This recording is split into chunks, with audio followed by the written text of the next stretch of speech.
What's up, Sag? Robin here with AriesFireTarot. Welcome to the channel. So thanks for joining me today, guys. I'm just getting ready to do a December 2020 month ahead tarot card reading.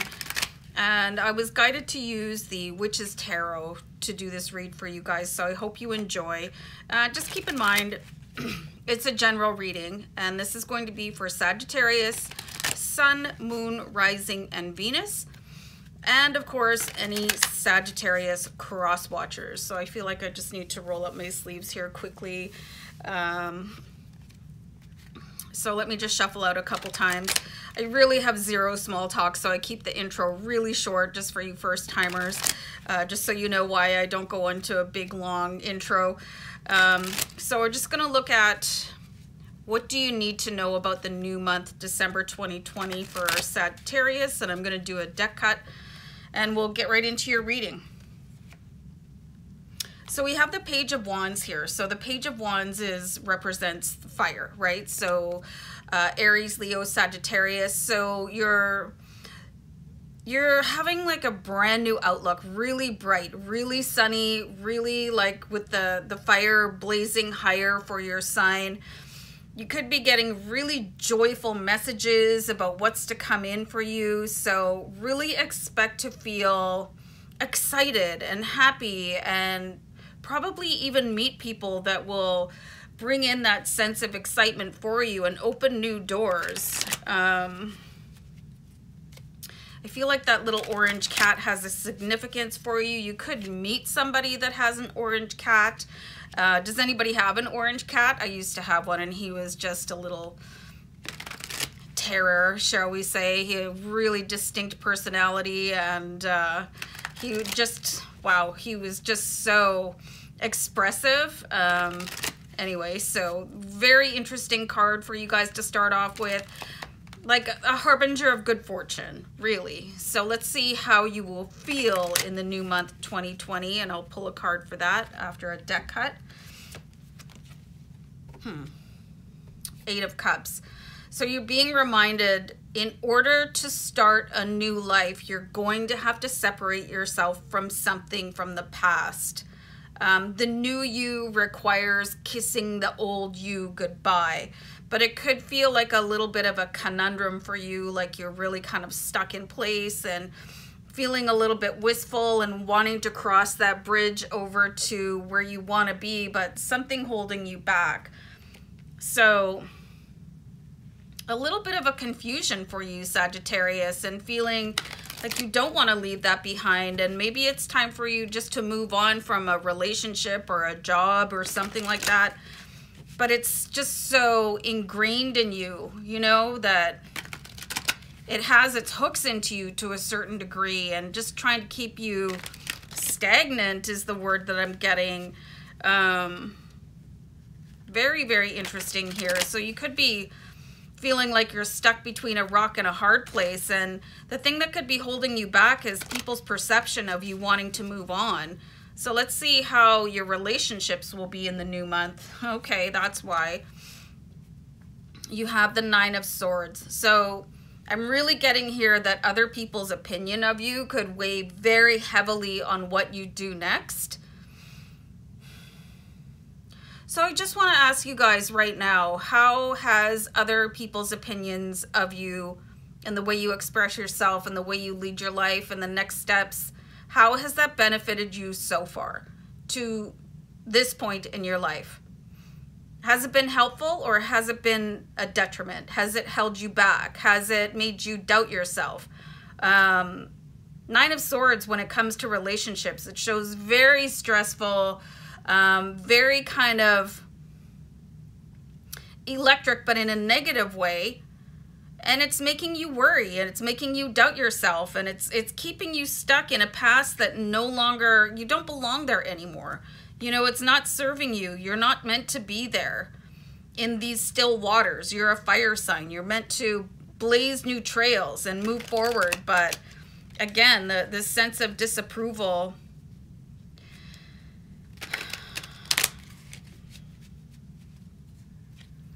it might not even be other people's opinions. It's the way that you are casting your self-doubt into other people and what they're thinking. So it's actually between you and you.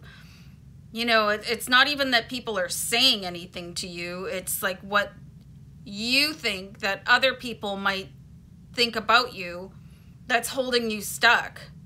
And that's the worst, because if you ever heard that phrase, what other people think about you is none of your business.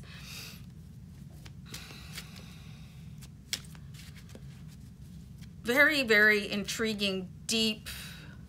Maybe you had somebody in your childhood that was really like negative towards you, and all you heard was that negative impact.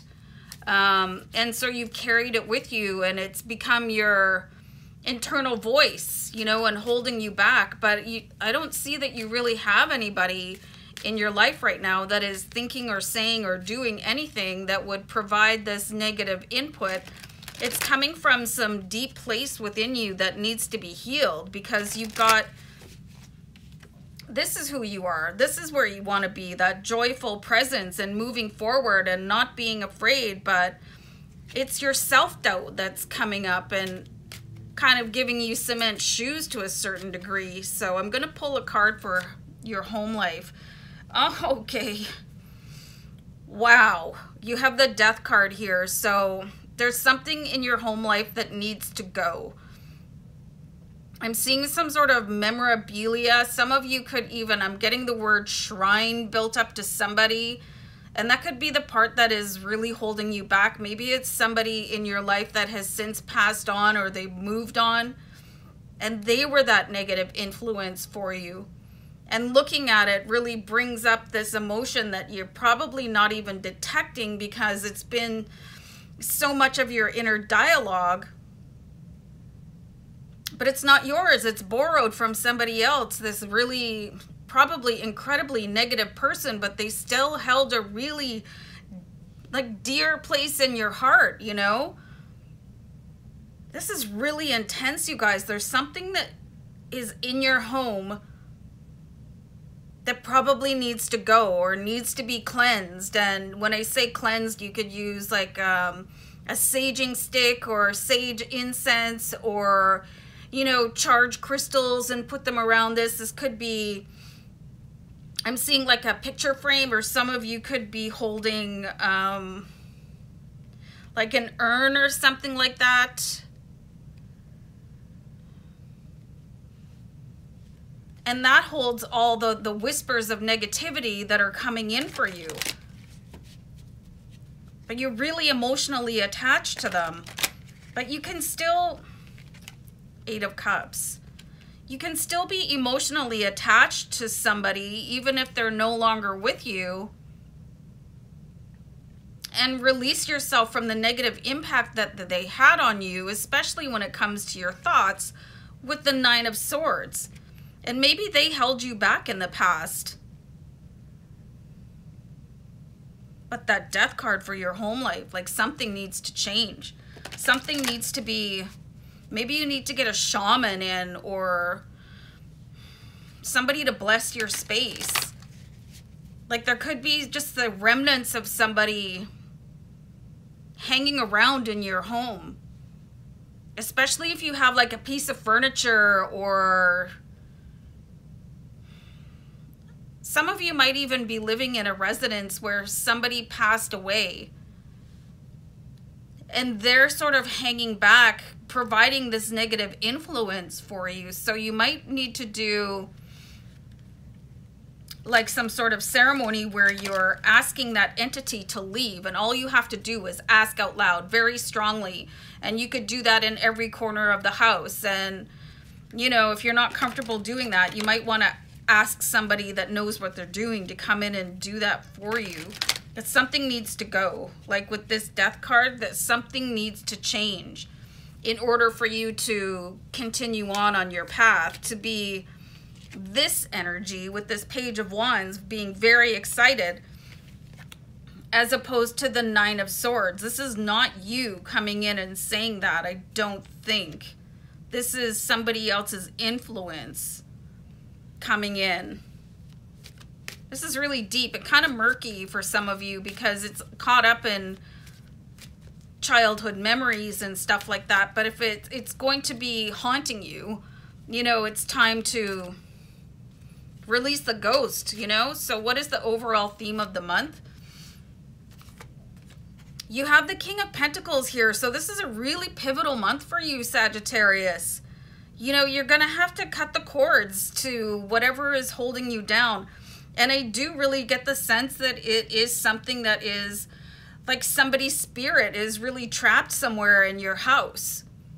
Again, especially if there was somebody passed away. And if you just moved into a new residence and you have no idea what happened before you, you know, especially in older homes, it's time to get that space cleansed. And I do saging myself. You can get saging sticks off of Amazon, and just really like intentionally clear your space and tell everything that it's time to go. And there's something really deep and almost dark and trapped in the fabric of your home. Or I'm getting like a really vivid image of a sofa. Maybe there was a piece of furniture that somebody that you really loved but hated at the same time, that they would sit in or lay in. And again, it could be somebody that lived generations before you in that home that passed away, and their spirit just kind of lingers. And I'm getting the word malingers, which is not good. It means that they're not a happy person and they feel trapped. Could also be clothing. It's time to really almost like exercise your space, you know, so that this spirit can be released, so that you can bring in your own high-spirited energy to take over, so that you can become King of Pentacles and really become abundant. And I'm going to take this bottom card here. Wow. Okay, so message from the universe for the new month. You've got the Nine of Wands. So there is a very difficult and sort of a convoluted past behind you. And, you know, you have to make the decision. Is it going to empower you, or is it going to hold you back? And in this particular Nine of Wands, she's standing up very straight, and she's using the past to empower her. You know, sometimes you have to take that negative aspect and energy from your past and use it to propel you forward. It can't hold you down anymore. Memories should not be holding you down. Really, really, really kind of a dark energy I'm getting here for you guys that's surrounding you, and it's so familiar that you think it's your own energy, but it's not. It's somebody else's. I'm going to pull one more card, because this is really important for you guys to do, like whatever sort of blessing of the home or energy clearing here. You've got the Lover's card. So love is the only way out of this, you guys. And you can see that there is an angel coming in. So you might even want to ask your angels, particularly Archangel Michael. And you know what? Archangel Gabriel, because he is like, he helps people cross the bridge, right? He helps usher spirits from one realm to the next. So I'm really getting the sense that somebody's spirit is hanging back in like the material world, where they should be on the other side of the veil, and they're being beckoned, but they're holding back for some reason. And that reason could be you, you know, and you're sensing all of this disruption, and it's holding you back, Sagittarius. So I think you need to do whatever you need to do to clean out that energetic space. And if that means getting rid of clothing or a piece of furniture, or having, you know, a blessing come in, you get a shaman or, you know, a priest or whatever you believe in, to really discharge and dispel that negative energy, so that you can bring in your own high energy for your highest rewards here. So don't let this scare you, you guys. This does happen. And the more sensitive a person you are, you know, if you're an empath or light worker, the more that you're going to feel that, and the more that you could mistake that energy for your own. So please do some research on what is making you feel so detached and down and stuck, so you can free that negative energy, that entity, into where they truly belong, with love and acceptance, so that your new life can come in for you very powerfully. So you might want to do, like I said before, a little bit of research on, it's kind of a haunting is what I'm seeing here. You know, you're being haunted by negative memories, or a spirit that is trapped between two worlds. So very interesting reading here for you, Sagittarius. So let me know how it goes. Okay, so take care. Bye.